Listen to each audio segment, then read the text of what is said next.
This happened back when I was 15, during a sleepover at my best friend Sarah's house. Her place was perfect for scary movie nights. It was this old, sprawling farmhouse at the end of a long, gravel driveway, surrounded by nothing but cornfields and woods. That night, it was just me, Sarah, and our friend Maya. We were in the basement, which was finished but still had that classic creepy basement vibe. You know, low ceilings, one tiny window high up on the wall, and a weird, damp smell. We'd just finished watching some slasher movie, and we were all pretty keyed up. Sarah's parents were out for the evening, so we had the whole creaky house to ourselves. Around midnight, we started hearing noises from upstairs. At first, it was just faint thumps, the kind an old house makes when it settles. We tried to ignore it, joking that it was the ghost of the farmer who built the house. But then, the thumps got louder, more deliberate.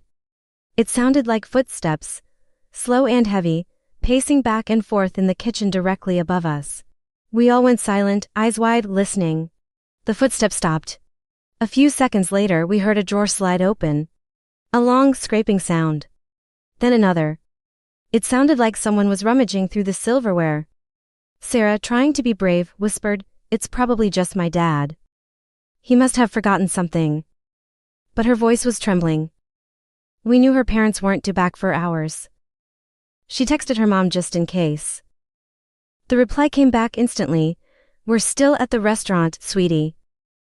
Won't be home for a while." Everything okay?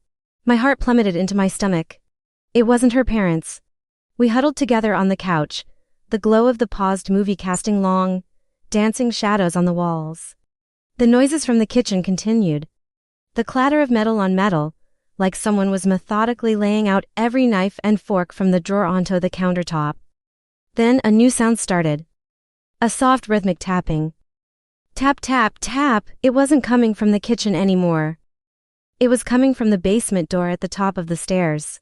We froze, barely breathing. The tapping was slow, patient.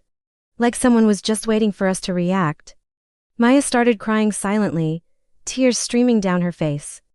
Sarah grabbed an old, heavy baseball bat that was leaning against the wall. I just sat there, completely paralyzed by fear. The tapping stopped. Silence. For what felt like an eternity, there was nothing. We started to relax, just a little, thinking maybe it was over, maybe our minds were playing tricks on us. That's when we heard it. A whisper. It was faint, but it was undeniably coming from the other side of the basement door. It was a low, raspy voice, and it said a single word, "Hello?" It wasn't a question. It was a statement. A chilling announcement of presence. We didn't make a sound. We just stared at the door, expecting it to burst open at any second. Then, the doorknob began to jiggle. Slowly at first, then more violently. Someone was trying to get in. Sarah, mustering up every ounce of courage she had, screamed, "Who's there? My dad's a cop and he's on his way." It was a total lie, but it was all she could think of. The rattling stopped. For a moment, we thought it worked. Then we heard the footsteps again, moving away from the door, back towards the kitchen. We heard the back door slide open and then slam shut. A wave of relief washed over me, so intense it made me dizzy. But the terror wasn't over. We stayed huddled in that basement for another hour, too scared to move. We kept texting Sarah's mom, who eventually called the police for us. When the officers arrived, they searched the entire house and the property. They found the silverware drawer wide open, with knives, forks, and spoons arranged in neat, perfect rows on the kitchen counter. The back sliding door was unlocked. But the most terrifying discovery was outside. In the soft dirt of the garden bed, right underneath that tiny basement window, there were footprints. And next to the footprints, someone had dragged their finger through the soil to write a message. It was just 2 words, "See you." The police never found who it was. They said it was probably some local kids trying to scare us.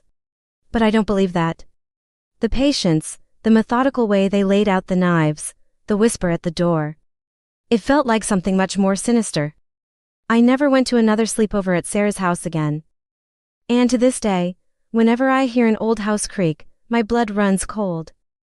I still wonder who was in the house that night, and what they would have done if they'd managed to get that basement door open. Thanks for listening, and remember to subscribe for more true stories. Stay safe out there.